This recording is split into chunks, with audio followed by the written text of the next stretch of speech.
Hello, I'm BMillzebub and welcome to my channel.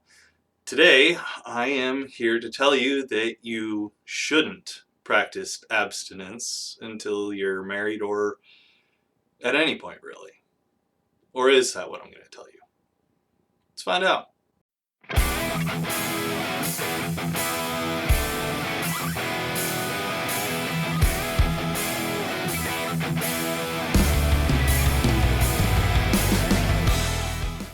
So we all know that many religious people push the idea of not having sex before you're married, and they use their various religious dogmas and holy books to back this up, which is fine for them, I guess.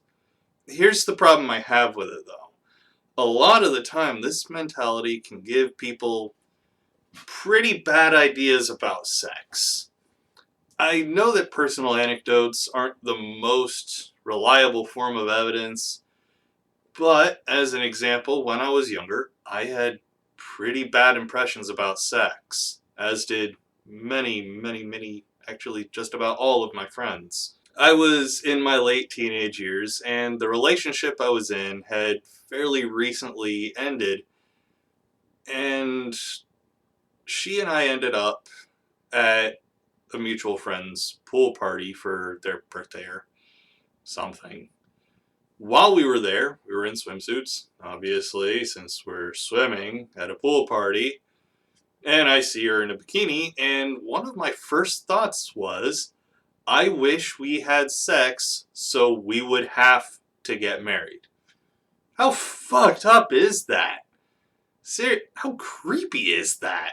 Seriously, I wished that I had sex with a woman so she would be trapped with me for life.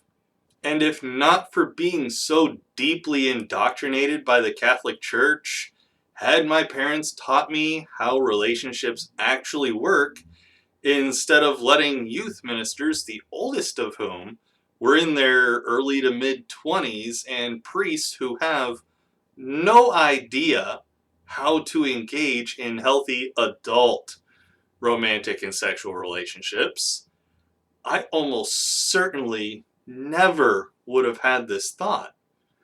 Numerous other people I went to church with, while they may not have had this specific experience, had similar toxic beliefs about sex.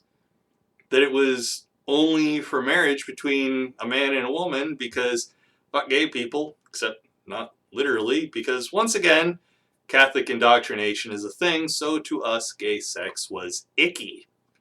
And despite the fact that sex is really enjoyable, especially if both people are good at communicating and know what the other wants or likes, it's only to have kids. So despite you not being supposed to have sex for fun, at least one of you is gonna, because people with penises tend to need to have some amount of fun to finish, which kind of screws over women. Problem is, they don't need to get any enjoyment out of being screwed. But the guy does. That just sounds wrong. But that's how some religious people respond to the idea of abstinence until marriage. What about atheists like myself? Us filthy people rutting in the mud like animals. Well, if you were to listen to the religious who've clearly never actually spoken with an atheist, you'd think we believe everyone should be fucking like rabbits and getting off at every possible occasion. This is patently false.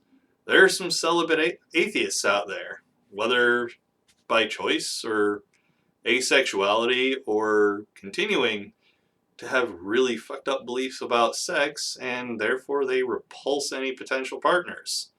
In the description, you'll find links to some asexual channels run by people I'm friends with. They make great content and you should watch them. So head over to their channels after this and subscribe to them. After you've subscribed to me, assuming you haven't yet for some unfathomable reason, atheists like me don't actually give a damn if you have sex or not. I genuinely don't. Your life isn't mine to run, and I'm not going to presume to try and run it for you. If you want to have sex with a consenting partner or partners, have at it. Have all the consensual sex you want. Or don't. If you're not inclined to have sex, don't. What I want or don't want to happen in your sex life is one of the least relevant things I can think of to the discussion of the individual person.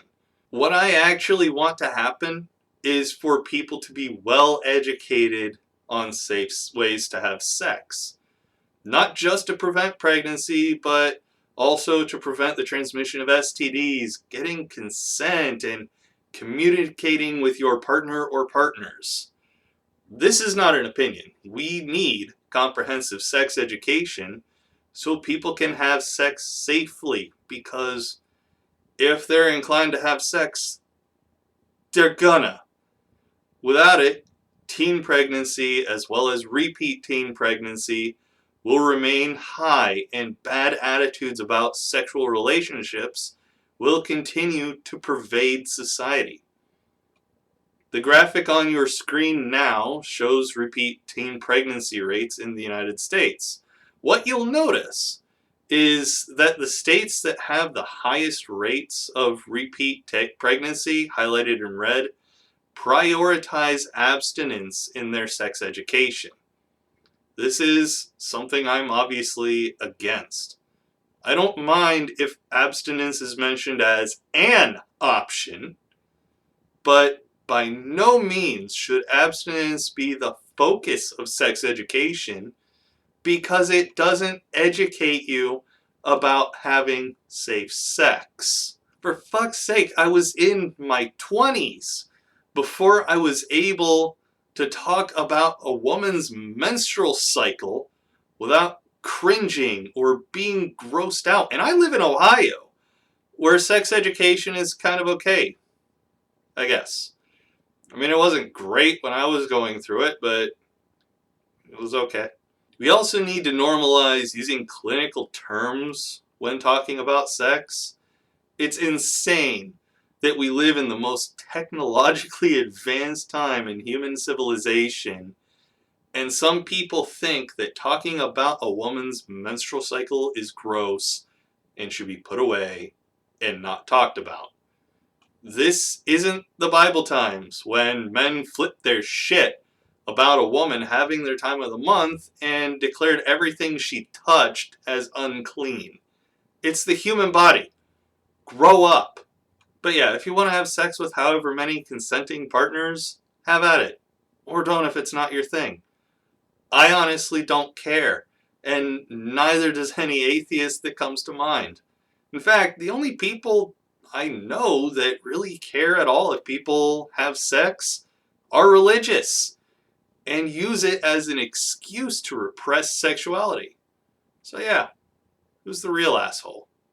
But that'll do it for this one. If you enjoyed the video, please leave it a like, subscribe to the channel if you haven't already, and click the notification bell to get notified every time I upload a new video. If you feel so inclined to help me out, support me over on Patreon, where I have monthly patron-only live streams, or get me something from my Amazon wish list. Every little bit helps, and every little bit is greatly appreciated. Don't forget to follow me on Twitter, linked below, to keep up with all my comings and goings, and join my Discord for a chance to talk to yours truly. Take it easy, everyone, and I'll see you all in the next one.